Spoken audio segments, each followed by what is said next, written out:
So now that we've got this all animated, it's all working, we're ready to render this. So the first thing I want to do is check my render settings. I've saved my scene. I've made sure it's got a different name other than default scene, otherwise we're saving over our old one.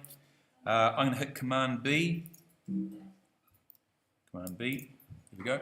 And that opens up my render settings. Now I didn't open up my default scene before, I just jumped in here and started making stuff, so I can tell my render settings aren't set up. I'm just going to really quickly go through and set these up. Hopefully yours are already set. If they're not, I'm going to go reasonably quickly. I'll come back to it again and go through it. With my render settings, the first thing I'm going to do is I'm going to change from my standard renderer to my physical renderer. So the physical renderer is the one I use most of the time. It's the one that tries to emulate real world properties of light. So there's my physical renderer set. Once I've set that, I can come down to its options, the physical renderer. It's got all sorts of settings for quality that control anti-aliasing and noise. I want my sampler to be adaptive, and I want my sampling quality to be automatic. That leaves me with this one setting, shading error threshold. This is basically a quality control setting.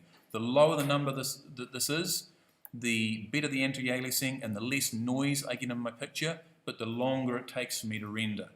I would recommend for a production render, aim for somewhere around 10%.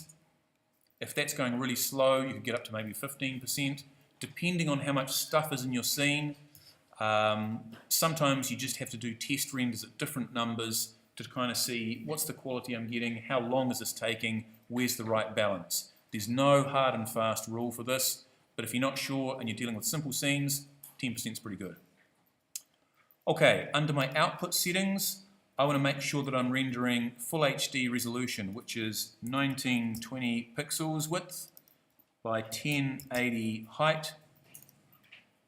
We ignore the pixels per inch or dots per inch. We're not interested in that as animators. We're only interested in the pixel size.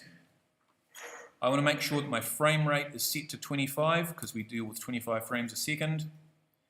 And for this, which you may not have set yet, we're going to render all of our frames. And I've got in my time, the default is 90 frames. I'm guessing yours is probably the same because we haven't talked about how to change it. But I'm just going to render all the frames. Okay, under the save section, now we do need to change a couple of settings here.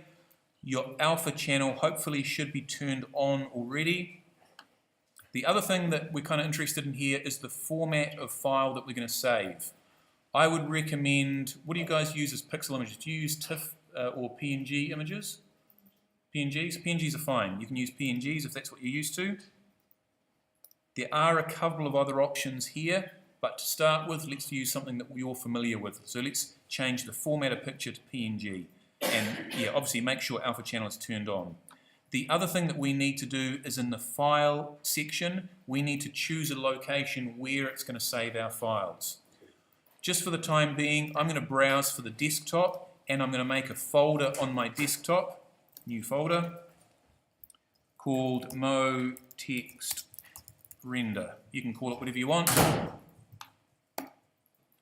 Don't just save directly to your desktop because this is going to make 90 files. So if you hit the render button, you'll have files all over your desktop. Always save them into a folder. Okay, so the other thing, now that I've made the folder, I'm just going to give my files an actual name, and again, I'll just call them MoText. That'll be fine. And once you've done that, hit save. So that's telling the computer, save the files into this folder as PNGs with an alpha channel. So alpha channel is a transparency channel. Okay, I think that's all. Okay, let's close those render settings. I'm just going to save my file again because that will save those render settings with it. File, save.